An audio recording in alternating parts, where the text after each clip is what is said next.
안녕하세요, 여러분. 만나서 반갑습니다. 오늘 여러분과 함께 나눌 생각은 시냅스 러닝에 관한 것입니다. 오늘 이야기할 수업의 목차를 살펴볼까요? 첫 번째는 바이러스와 세포, 그 다음에 뇌의 구조, 뉴런의 구조, 시냅스와 기억, 이런 순서로 살펴보겠습니다.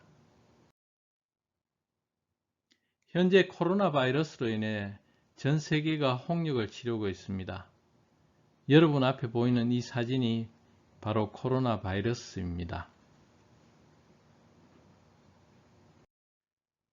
그렇다면 세균과 바이러스의 차이를 한번 알아볼까요? 세균은 단세포입니다. 자가 증식이 가능하고 감염이 된 후 세포를 공격합니다.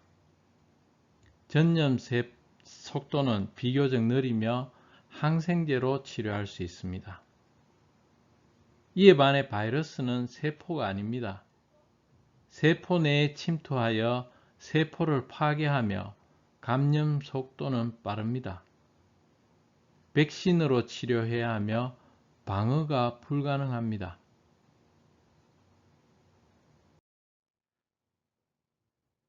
그렇다면 바이러스가 침투하는 과정을 구체적으로 한번 살펴볼까요?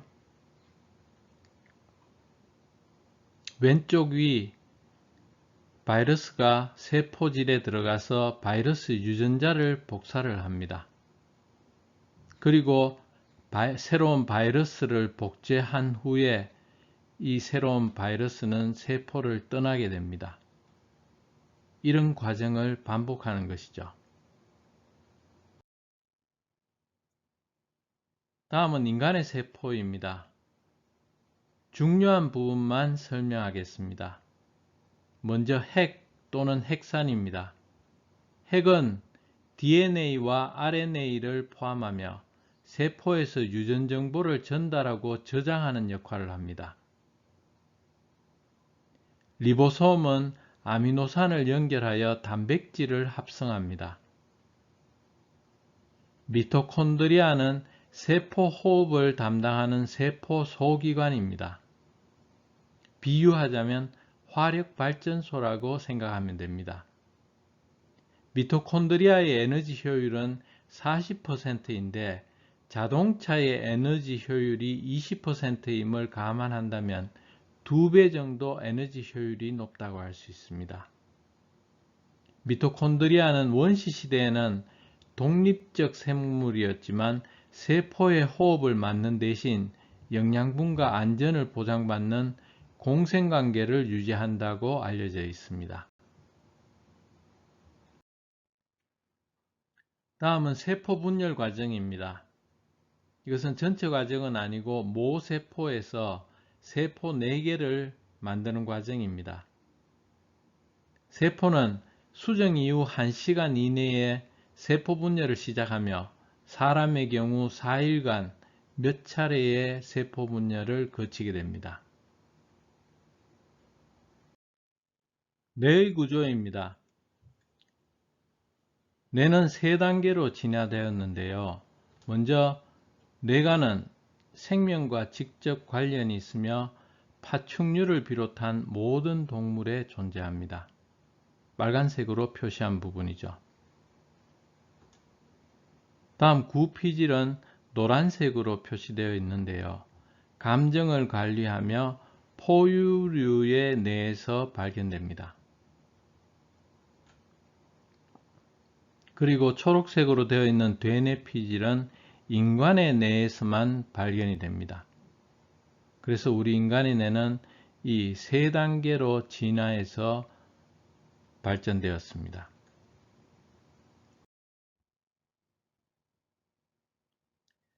편도체라는 것은 아몬드 모양으로 되어 있는데 해마의 끝부분에 달려 있습니다. 감정을 조절하고 기억에 정서를 덧붙이는 역할을 합니다. 해마는 단기 기억을 장기 기억으로 만드는 역할을 하며 스트레스에 매우 예민합니다. 그래서 기억과 관련하는 뇌의 부분은 편도체, 특히 해마가 중요한 역할을 담당하게 됩니다. 인간만이 가지고 있는 대뇌 피질은 신경세포라 불리는 뉴런으로 이루어진 6겹의 층을 이루고 있으며 수상돌기와 축삭으로 이루어져 있습니다. 이 6층의 뉴런을 광학현미경으로 찍으면 이런 모양이 됩니다.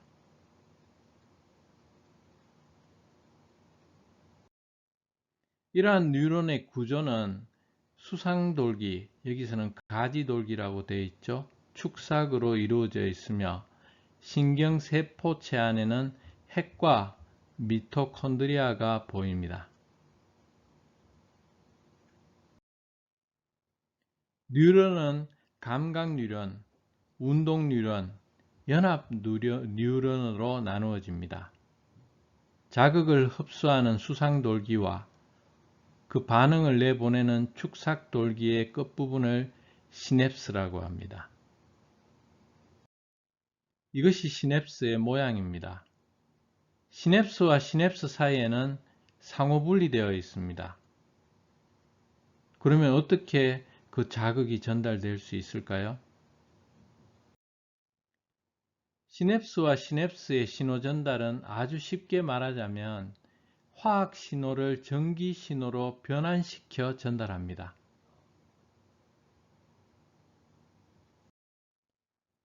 이러한 시냅스의 신호 전달 과정이 기억입니다. 기억에는 단기 기억과 장기 기억이 있습니다. 단기 기억은 몇 초에서 몇 분의 아주 짧은 시간 일시적인 정보를 보유합니다. 그러나 그 시간이 지나면 사라지게 됩니다. 이와는 달리 장기 기억은 오랫동안 보존되는 기억입니다. 예를 들면 자전거 타는 법을 배웠으나 몇 년 동안 자전거를 타지 않았다고 하죠. 그러다가 몇 년 만에 자전거를 타더라도 금방 탈 수 있게 됩니다.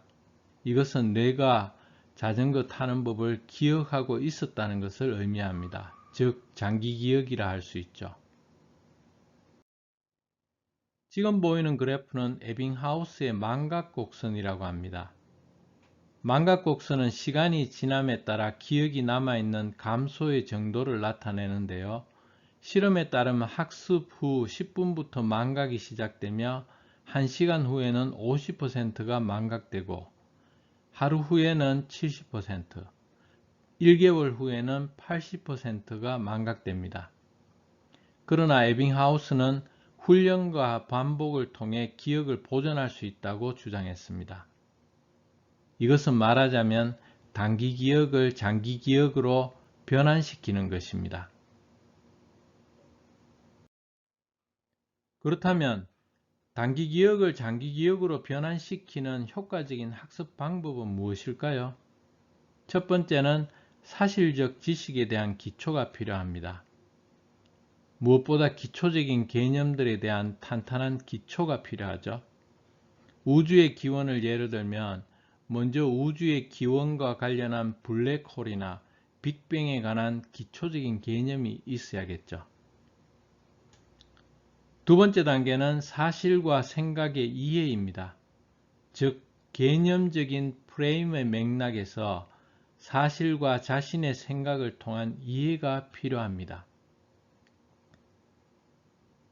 이것은 빅뱅이나 블랙홀을 이해하려면 중력, 상대성 이론, 양자역학에 대한 이해가 필요하다는 의미입니다. 세 번째는 지식의 조직입니다. 사실적 지식의 이해와 적용을 통해 지식을 조직할 수 있어야 합니다. 우주의 기원에 대한 지금까지의 빅뱅이나 블랙홀과 같은 이론을 중력, 상대성 이론, 양자역학과 관련하여 자신만의 방법으로 우주의 기원과 발생 과정을 조직하고 설명할 수 있게 됩니다. 그러한 단계적인 접근과 방법들이 이번에 내가 출간한 시냅스 러닝의 자세히 기록되어 있습니다. 최근 뇌과학의 연구 결과와 기억과 학습이 어떻게 이루어지는지, 앞으로 우리의 교육과 미래가 어떻게 전개되어 나갈 것인지가 궁금하다면 시냅스 러닝을 한번 읽어보기를 권합니다. 지금까지 시냅스 러닝을 통해서 바이러스와 세포, 뇌의 구조, 뉴런과 시냅스, 단기 기억과 장기 기억, 그리고 학습에 대해서 살펴보았습니다. 수고했습니다.